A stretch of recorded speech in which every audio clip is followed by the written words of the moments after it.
Comenzamos la mesa de actualidad, muchas cosas que analizar, sobre todo el día post-huelga. Lo vamos a hacer con el director de Diario de Burgos, Raúl Briongos. Bienvenido, buenas noches. Hola, buenas Gracias por acompañarnos. Gracias a ti. Lo mismo para el empresario Fernando Andrés, bienvenido, gracias por acompañarnos.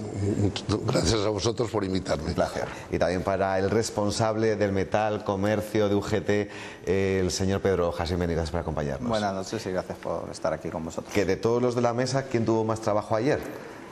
Yo creo que no hay mucha duda. Pero vamos, creo que todos habremos trabajado, medios de comunicación sin ninguna duda, porque estaban con nosotros desde primera hora, eso no había ninguna duda. Los empresarios, que no sé si habrán tenido un día normal o no, está Fernando para decirlo, y nosotros, que el día de la huelga es uno de los días que desde luego más horas hacemos y más horas estamos dedicados al sindicato. ¿Tuvo un día normal, señor Andrés? Bueno, yo tuve un día de trabajo, que es lo mío. Yo trabajé en mis empresas, hubo una actitud absolutamente normal. De las empresas que yo controlo, que son aproximadamente 8 o 10, con 440 trabajadores, el nivel de asistencia fue máximo. Hubo 19 personas que en su libertad y respetada por mí como empresario no acudieron al trabajo.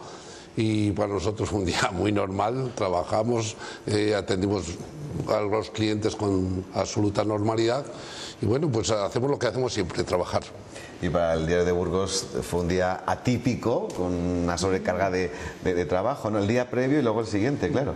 Sí, lo que pasa es que bueno, ya como ya las convocatorias de huelgas generales se hacen cada 9 meses o cada 6 meses, pues bueno, pues ya nos va dando callo, pero sí, la verdad es que fue una jornada de mucho trabajo, de comenzar muy pronto para acompañar a los primeros piquetes en los polígonos y tal, y luego finalizar muy tarde con la manifestación multitudinaria de Burgos. Pues enseguida os pido vuestra valoración, porque el número tan importante de ciudadanos, como bien decía Raúl, que ayer acudían a la manifestación contra las últimas políticas económicas del gobierno, no ha pasado desapercibido. Hoy el vicealcalde Ángel Ibáñez se ha pronunciado al respecto.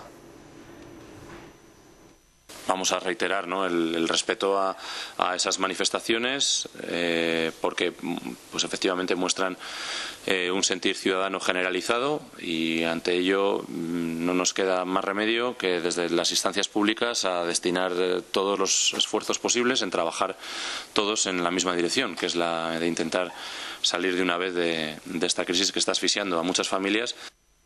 Esto es lo que pensaba el vicealcalde esta mañana y vamos a intentar resumir lo que pasaba ayer aquí a estas horas. Juntamos a la patronal con el sindicato CESIF y UGT. Intentamos dar respuestas a esas preguntas que se hacen muchos en la calle.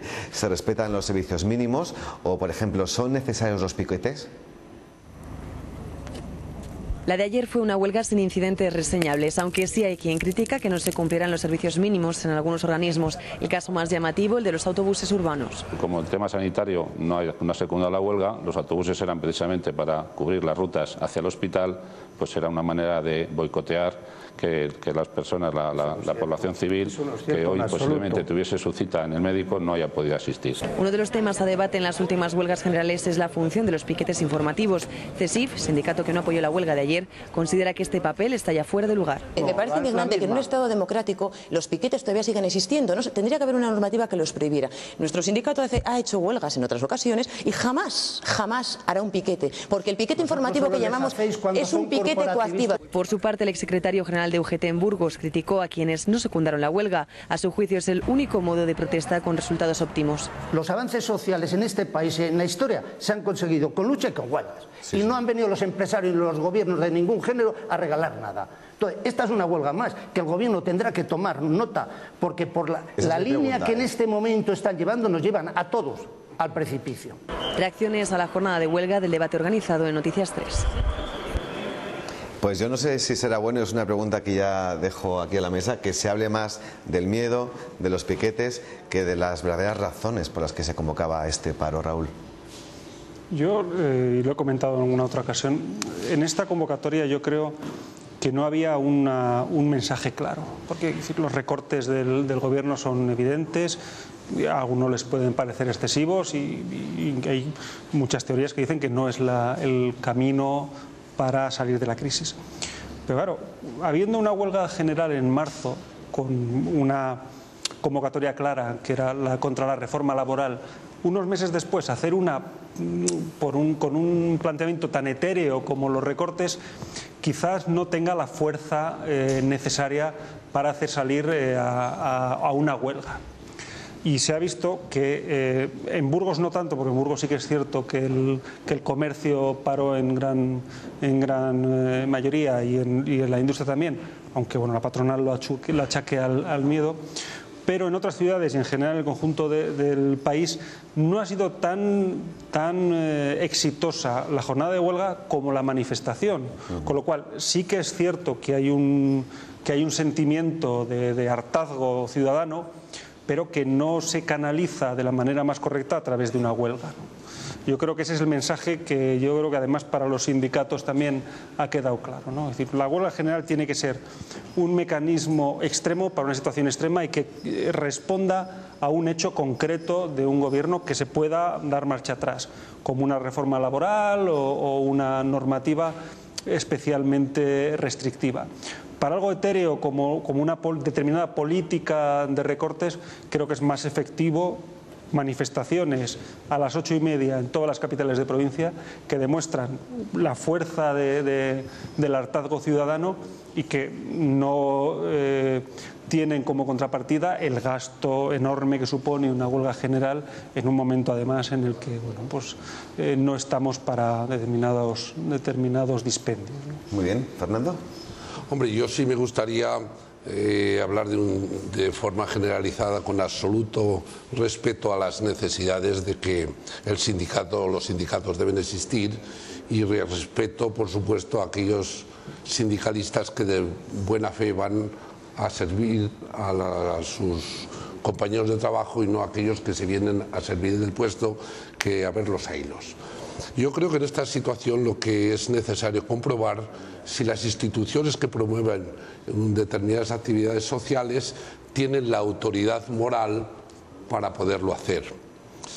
Y ayer, en esta misma tertulia, se comprobó cómo dos sindicatos parten de dos posturas diferentes. Un sindicato, que era el CESIF, tuvo la autoridad moral para, sin ningún tipo de piquete, dar una consigna, y todos los afiliados y no afiliados respondieron mayoritariamente a esa llamada. Hay que trabajar, no son momentos para ponerse en huelga.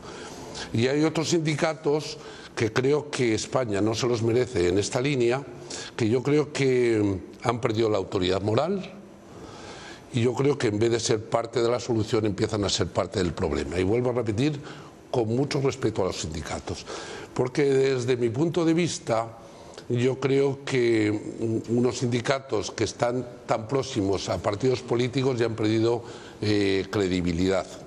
Cuando hemos estado durante 8 años viviendo el dispendio que se hacía del dinero público, donde los sindicatos también fueron partícipes de ese derroche colectivo, pues yo creo, sin ningún tipo de crítica hacia el gobierno existente, pues entendemos que han sido parte del problema. Bajo mi punto de vista, yo creo que mientras no se establezca otra forma diferente de generar riqueza, que es la empresa, mal camino llevan aquellos sindicatos que no promueven el apoyo a las empresas como fórmula eficiente para salir de estos problemas, para crear trabajo y para crear bienestar en su entorno. Y yo me refiero, yo soy un trabajador autónomo, como tantos trabajadores autónomos. Ningún sindicato se ha preocupado por los autónomos. Los autónomos forman parte de la red empresarial de nuestro país. Y nuestra experiencia, o mi experiencia, es que un autónomo, aparte de poner en riesgo todo su capital, probablemente sus bienes y los de su familia, cuando las cosas van mal, se queda en el paro, sin ningún tipo de ayuda, embargada la casa, y yo no he visto ningún sindicato que apoye a los autónomos. A las empresas en sí, que yo creo que es importante como generadores de puestos de trabajo, yo creo que habría que defenderlas. ¿Y cómo se defienden? Pues yo diría bastantes fórmulas. Primero, los sindicatos, que deben saber que nuestras empresas deben ser competitivas, deberían haber alineado toda su legislación o todas sus demandas a la situación que viven los trabajadores en Europa, porque nosotros competimos con Europa. Somos el país que más seguros sociales pagamos, somos el país que probablemente hay más nivel de absentismo, y yo creo que todo eso deberíamos empezar a apoyar a la empresa. Voy a apropiarme, Fernando, de una de tus afirmaciones, la voy a trasladar en forma de pregunta a Pedro Hojas. ¿Sois parte del problema, Pedro? Yo creo que no. Evidentemente yo creo que no, y la historia está ahí para juzgar lo que el movimiento sindical ha hecho a lo largo de tantos años, y de tantos conflictos y de tantas situaciones. Y desde luego la situación que hemos vivido en España durante estos últimos 35 años, la que vivimos actualmente, si alguien ha luchado, si alguien tiene mérito y ha participado en todos los avances de esta sociedad, de la que hemos llegado a decir, ¿no?, el embrión de esa sociedad del bienestar que nos queremos comparar con Europa, desde luego eso se ha conseguido con lucha, con el movimiento sindical encabezando esa lucha y a través de las movilizaciones de los trabajadores. Desde luego, sin presión, sin movilización, nunca. Me hubiera gustado que los empresarios hubieran sido muy coherentes en esos momentos que hemos tenido en nuestro país de tanto auge económico y de que las empresas iban tan bien, que sin necesidad de tener que negociar en los convenios colectivos, sin necesidad de tener que hacer presión en las empresas cuando ha sido necesario, hubieran sido capaces de llegar a acuerdos con sus trabajadores. ¿De mutuo propio, quieres decir? Sí, sí, claro. No, porque parece aquí que hay un buenismo por parte de la parte empresarial, incluso decir que ningún sindicato se ha acercado a tener que ayudar a los autónomos o que representan empresas, ha puesto él como ejemplo. Desde luego, lo que sí que le digo con todo el cariño a Fernando, que nosotros no estamos para defender a los autónomos como es él, que evidentemente ya tiene sus organizaciones para defenderse a niveles empresariales. Sí es cierto que en nuestro país últimamente, en los últimos años, se ha ido habiendo muchos más pequeños autónomos reales, eso es verdad, que también tienen sus asociaciones, que incluso muchos de ellos están organizados dentro del sindicato y que nosotros peleamos también por ellos. Pero evidentemente el decir, como ha dicho Raúl también, y ya por atender a toda la mesa, de que no había motivos para una huelga general, yo creo que había motivos sobrados, no para una, probablemente para continuar. Lo que Raúl ha dicho es que había un totus revolutum y no había un objetivo único como el anterior, que es la reforma laboral. Evidente, sí, eso es verdad. Evidentemente no había una cuestión muy clara, sino que era todo en general por los recortes que está habiendo en general.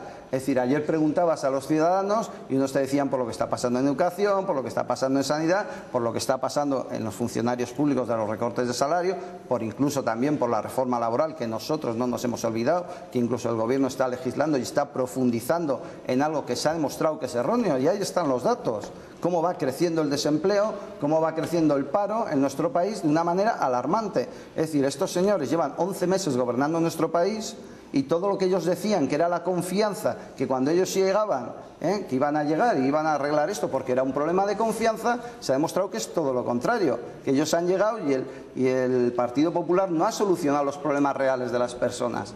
Esa es la realidad constatable que ayer se vio en el malestar, y por eso las manifestaciones desde luego fueron tan multitudinarias en todo el país, incontestablemente. Pues ambos tienen una alusión, Raúl y luego Fernando, sí. ¿No piensas que una huelga general es un arma demasiado poderosa como para en menos de un año hacer dos? Es decir, ¿no crees que una repetición de huelgas generales lo que al final pueden provocar es que pierda fuerza esa medida? Evidentemente, y el que piense que desde el movimiento sindical se convoca una huelga general tan alegremente o a la primera, decir, hacemos la huelga general.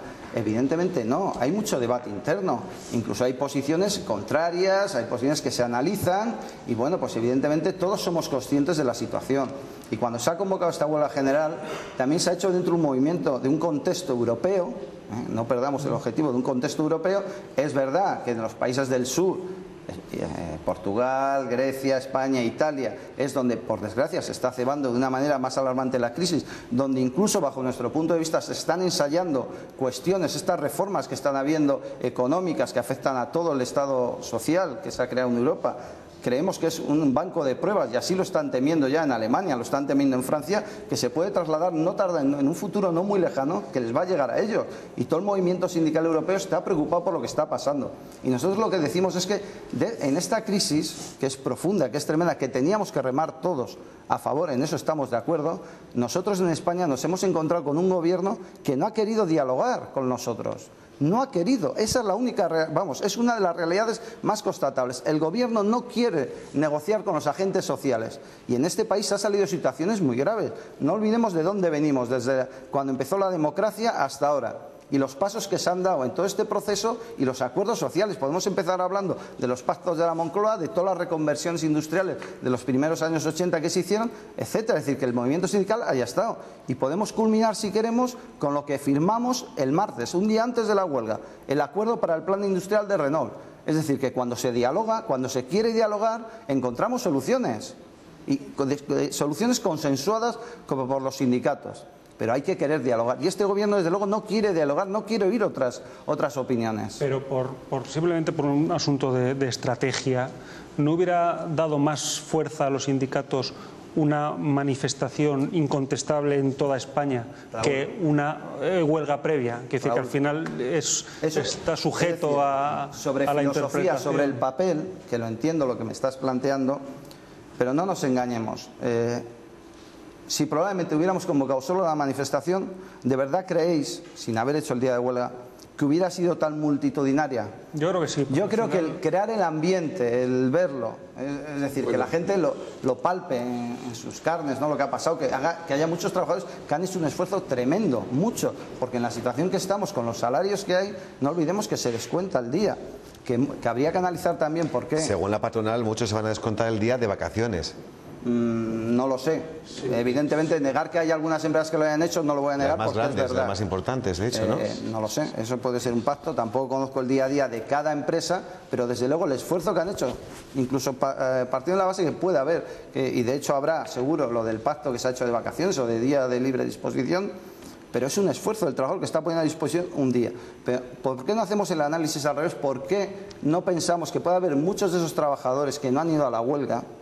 No puede ser también porque hay una situación límite y renunciar en estos momentos a 70, 80, 100 euros diarios en esas familias donde trabaja solo un miembro, donde el resto están en paro, donde les están recortando en sanidad, donde tienen más gastos en educación. ¿No pensamos que puede ser tal el límite al que estén esas familias que muchos trabajadores no se lo hayan podido permitir? Reflexión que se queda en la mesa, turno de Fernando Andrés. Sí, bueno, es que estamos entrando en un diálogo que me parece poco positivo. Para mí lo más importante es que después de la huelga, ¿qué?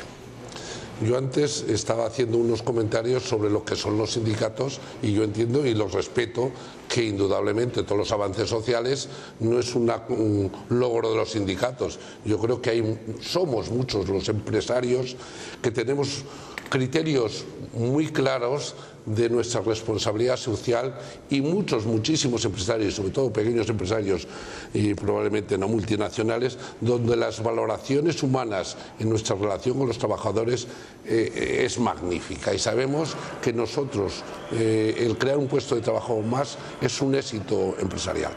A mí lo que me preocupa es que en el año 2012 siga habiendo sindicatos que hablen de lucha.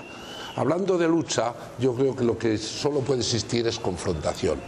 Yo a esos sindicatos que proponen la lucha le diría que lo único bien que han hecho es que nos han hecho caer a todos los ciudadanos que somos un país mucho más pobre del que éramos. Y todos los logros sociales que nos parecen magníficos, hay que saber si el país está capacitado para poderlos pagar. Yo te voy a poner una serie de ejemplos que para mí yo creo que son vitales. Por supuesto, las jubilaciones son importantes. Hemos estado durante muchos años creando las bases de jubilación por los 10 últimos años de cotización. ¿Qué sucede? Que realmente la esperanza de vida ha sido muy grande y personas que han cotizado muy poco, ahora hay que cotizar mucho más para pagarles sus sueldos. Esa situación y ese equilibrio, o somos racionales y pensamos que hay que trabajar más años y hay que eliminar prejubilaciones en muchas instituciones que se han dado, que es un abuso bajo mi punto de vista, o este país no lo puede pagar. El abuso que se ha hecho de las bajas por enfermedad, que vienen contenidas por una legislación donde muchos trabajadores ganan más dinero estando de baja que trabajando. Pues esos desequilibrios hay que romperlos. porque de lo contrario yo creo que en vez de incentivar el trabajo lo estamos desincentivando. ¿Algo que decir, Pedro Hojas? Sí, dos cuestiones muy claras a las que ha manifestado. En las jubilaciones, nosotros hace año y medio llegamos a un acuerdo de pensiones, donde este gobierno, sin todavía entrar en vigor ese acuerdo, donde se va a alargar el periodo de jubilación, un acuerdo además muy costoso y que tuvimos que hacer un esfuerzo de explicación a los trabajadores muy importante, donde se alargaban los periodos de cómputo de las pensiones, incluso se hablaba de la jubilación a los 67 años. No hace ni 2 años que las centrales sindicales, juntamente con los empresarios, con la COE y con el gobierno, que estaban en ese momento, se llegó a un pacto. Sin haber entrado en vigor, ya este gobierno, sin saber el efecto que tiene, lo quiere reformar, ya lo ha anunciado. Y segundo, en las bajas de enfermedad, Fernando, ¿me puedes decir que algún trabajador cobre igual que trabajando? Desde luego, más que trabajando no se produce en ningún caso, porque va ligado a la base de cotización del trabajador. Entonces, ¿que ha habido abusos en las bajas? Seguro, pero bueno, eso tendríamos que mirar probablemente más en el sistema, cómo ha funcionado el sistema, quién concede las bajas. Porque un trabajador se coge la baja y tiene que llevar justificante. Probablemente tuviésemos que entrar más en cómo se ha gestionado, cómo se ha evolucionado todo lo referente a los permisos a las bajas, que la culpa es solo al trabajador, ¿no? El trabajador va al médico, el médico le concede la baja o no le concede la baja. Y si le concede la baja, yo parto de la base de que el médico hace su trabajo y se la concede. Que igual tiene que haber más controles, que de hecho se están haciendo, que el nivel de absentismo está bajando, que es un problema para la competitividad de las empresas, muy importante, cierto y verdad, que lo estamos además intentando corregir en las empresas, en los convenios, es verdad y se está intentando corregir. De hecho, el absentismo probablemente, si miráis los datos, en estos últimos años ha bajado de una manera muy importante en las empresas, esa es una realidad. O sea que se está intentando atacar y hay que corregir errores y problemas estructurales de nuestro mercado de trabajo que se están afrontando. Se están afrontando desde el diálogo. Finaliza. Yo sí me gustaría hacer una puntualización, porque Pedro, yo sé que es una persona de buenos principios, pero nada más le daría un par de recomendaciones desde mi punto de vista de empresario que seguro que no comparte. Yo entendería un sindicato en positividad cuando, primero, dentro del sindicato hubiera más democracia. Primer tema, yo creo que la experiencia nos demuestra que los puestos no se renuevan. ¿Por qué? Porque las estructuras, pasa como los presidentes de las federaciones, las fórmulas de elegir las personas responsables de los sindicatos están bajo un prisma de que no admite una democracia interna importante. Sí les diría que como dependen tanto del presupuesto público, que sus cuentas fueran auditadas como pasa con todos los organismos públicos y que ellos entendieran que a lo mejor no pueden tener ni tantos coches, ni tantas viviendas, esa estructura, y desde luego los liberados yo creo que causan un flaco favor al resto de compañeros. Porque la frase que yo digo a mis trabajadores está muy clara: todo eso lo estáis pagando vosotros. Y lo estáis pagando vía a tener una mayor cotización en la seguridad social. Y eso desincentiva el contratar. Y hay una regla muy clara: cuanto más se facilite la salida de un trabajador, es más fácil contratarla. Y los sindicatos han trabajado mucho por mantener los puestos de trabajo. Lamentablemente el anterior gobierno creó una pérdida de trabajo, una reforma que hubo mucha pérdida de trabajo y no hubo ninguna movilización, es cosa extraña. Y yo entiendo que cuanto más se facilite la salida, es más fácil contratar. Raúl. Bueno, estoy asistiendo aquí a un mano a mano entre la patronal y el sindicato, me parece muy ilustrativa y bueno.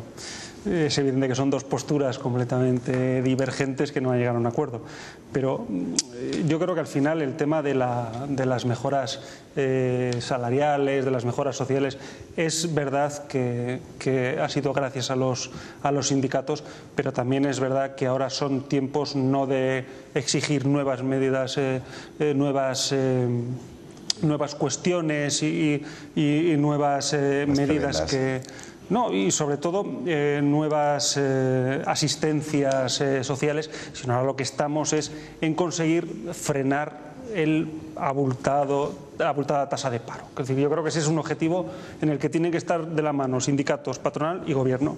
Y por desgracia, lo que nos ha demostrado la huelga es que tienen posturas absolutamente dispares. Es decir, cuando un sindicato cifra en un 90% el éxito de la huelga y una patronal en un 5%, algo falla. Es decir, no viven en el mismo planeta o ya de entrada plantean cuestiones completamente divergentes. Lo cual puede restar credibilidad a ambos, de hecho. Lo cual impide que ambas partes, junto con el gobierno, se sienten de una santa vez y apliquen de verdad medidas para atajar el paro, que es, más allá de la crisis macroeconómica, es el actual problema número uno que tiene este país y que le diferencia de otros países que también están sufriendo la crisis, pero que la están sobrellevando mejor porque tienen tasas de paro menores. Es decir, que es un... Pedro, brevedad te pido, por favor. Dos puntualizaciones a Fernando con todo el cariño y todo el respeto que le tengo, Pero vamos a ver, respecto a las cuentas de los sindicatos, absolutamente, yo te puedo enseñar las cuentas, yo soy el máximo responsable en Castilla y León, nosotros pasamos auditorías todos los años y cuando tenemos dinero público que movemos en programas, esos programas están sujetos a auditorías por el Tribunal de Cuentas. O sea que eso se pasa. Es que hay ciertos mitos alrededor de los sindicatos que de verdad que no son verdad. Porque a veces dicen, joder, es que vivís... No, es verdad que gestionamos dinero público en programas finalistas, muy claramente, que están sujetos a las revisiones del Tribunal de Cuentas de la comunidad autónoma, del gobierno, de quien sea, de la administración con la que trabajes. Y reitero, el dinero propio de las cuotas que tenemos, solo la Unión General de Trabajadores, más de 1 millón de afiliados. Y comisiones obreras han aparecido también. Es decir, si hay algún organismo, algún partido político o alguien que tenga ese nivel de afiliación, de gente que paga, de cotizantes que todos los meses pagamos a los sindicatos, pues me gustaría saberlo. Y respecto a los liberados o no liberados, de verdad, es otra gran burbuja que se ha creado ahí. Es decir, una cosa es la administración pública, donde al nivel de organización sindical, muchas veces a requerimiento y a interés de la administración, porque en la Junta de Castilla y León, por poner un ejemplo, la Junta de Castilla y León en un territorio como el nuestro, ella prefiere que se le digan por parte del sindicato quién son las personas que asumen el crédito horario que está fijado por ley y haya acumulación de horas en esas personas, que el tener igual en esta comunidad como está en el Medina de Pomar una persona que tiene 16 horas, que esa persona hay 2 días al mes que podría dedicarse a labores sindicales, que si esa persona no va a Medina de Pomar esos 2 días, igual se queda sin atender o le cuesta más a la administración tener que mandar un sustituto que decir, oye, decidme en quién se acumulan las 16 del de Medina, las 16 del de Tres Padres, en el Miranda, y lo hacemos. Es decir, que hay demasiados mitos alrededor de los sindicatos que no son verdad y que muchas veces incluso son a requerimiento de la parte empresarial o administración en este caso. Pues finalizamos todo lo relacionado con la huelga, aunque sí que vamos a dar una información también relacionada con un conflicto laboral. Centenares de trabajadores se han concentrado de nuevo frente a la planta de Bristol en Burgos, esta vez junto a compañeros de la fábrica de Bilbao. Tras la concentración de ayer, hoy volvían a salir a la calle con motivo de la reunión que mantenía el Comité de Intercentros en Burgos. Contrarios a los 109 despidos que se van a hacer efectivos entre el 15 de diciembre y el 15 de enero, piden que la empresa considere la posibilidad de prejubilar en lugar de despedir. Te pido más brevedad todavía, si cabe, que la anterior respuesta. ¿Se llegará a un acuerdo en ese sentido que es en Bristol? Espero que sí, espero que la empresa sea consciente de lo que está planteando y si hay posibilidades de salidas menos traumáticas que lo que es un despido, creo que una empresa con importantes beneficios además, como es el caso de Bristol, pues tendría que ser consciente de que hay fórmulas mucho menos dolorosas de salida de los trabajadores de la fábrica que pedir el despido puro y duro. Vamos ya con otro asunto importante, que es el relacionado con los desahucios, una primera medida que ya se ha aprobado hoy en el Consejo de Ministros y que se va a tramitar ya en breve. Yo hacía referencia al principio del informativo de la coincidencia, hace una semana sucedía ese triste, fatal desenlace de ese suicidio en Baracaldo, pero también hay que hacer especial mención a esas plataformas tipo Stop Desahucios que llevan muchísimo tiempo trabajando y que al principio parecían los típicos ruidosos en manifestación frente a entidades financieras, que son los que realmente han conseguido que muchas familias su problema llegue a mejor puerto. Raúl. Cuando hablaban antes de que los sindicatos habían conseguido muchas de las mejoras sociales, en este caso se ha visto como una plataforma social consigue cambiar cambiar la legislación. Bien es cierto que es un cambio muy tibio, es decir, que la medida aprobada hoy no sirve para solventar ni una mínima parte de los problemas planteados. Pero es una primera medida, con lo cual bienvenida sea, y esperemos que al final la sociedad tome conciencia del auténtico y dramático problema que supone el de los desahucios, sobre todo por las entidades de crédito, que en este caso no ganan nada con un desahucio. Es decir, porque si la entidad de crédito consiguiera vender ese piso al día siguiente con unos beneficios, pues todavía sería discutible y sería moralmente inaceptable, pero sería entendible en un marco de un mercado libre, ¿no? Pero es que los bancos no hacen más que acumular un stock de pisos invendibles con esos desahucios, con lo cual ya va siendo hora de que se tomen medidas contundentes para evitar este dramático problema. Pisos que van a ir al Banco Malo. Por cierto, para los que no sepan de qué estamos hablando, se ha aprobado inicialmente una moratoria de 2 años para los que su unidad familiar no supere los 19.164 euros al año. Familias cuya cuota hipotecaria sobrepase el 50% de los ingresos netos y que cumpla alguna de estas circunstancias. Familias numerosas o con menores de 3 años de edad, unidades monoparentales con al menos 2 hijos menores a su cargo, o con personas por enfermedad estén incapacitadas para trabajar o con discapacidad. En supuestos de violencia de género también está contemplado y que hayan agotado el acceso a las prestaciones de desempleo. Fernando. Hombre, yo entiendo que esto entra dentro de todas esas medidas que España necesita, que es la regeneración ética. Yo creo que los bancos no han tenido un comportamiento ético. Han abusado de una situación de poder y los contratos entre el prestatario y el prestamista han sido leoninos. Y como tal se dan unas circunstancias que en estos momentos, aplicando la ley, pues se producen estas injusticias absolutamente injusticias sociales y son evidentes. Yo entiendo que ahí es muy importante que la sociedad civil nos movilicemos para equilibrar esa relación entre bancos y ciudadanos. Esa misma situación la hemos vivido los empresarios. Es triste que cuando uno va a iniciar una inversión, como me pasó a mí, un banco me dice, con el que tienes relaciones habituales y muy fecundas, que te diga el sector de automóvil ni una peseta a largo plazo. Y tuve que recurrir al director general para decirle, al presidente, mejor dicho, os estáis equivocando y buscamos una solución. Lamentablemente los bancos no tienen corazón. Las cajas han estado mal gestionadas.